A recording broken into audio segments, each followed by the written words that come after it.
এই এলাকাটাতে আমি আমার ছোটবেলায় বড় হয়েছি। আসাদ এভিনিউ, আসাদ গেট নামে পরিচিত। এখানে অনেকগুলা পুরাতন গাছ আছে।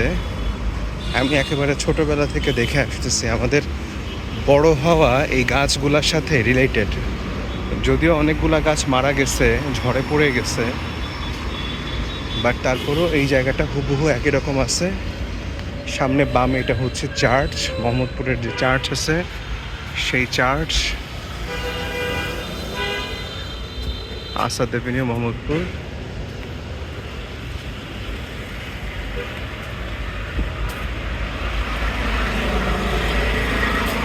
এটা আনসারের প্রধানের বাড়ি, maybe I am not sure, but এখানে কোনো একজন হাই র্যাঙ্ক গভর্নমেন্ট অফিসিয়াল থাকেন। ওই যে সামনে দেখা যাচ্ছে আনসার ভবন।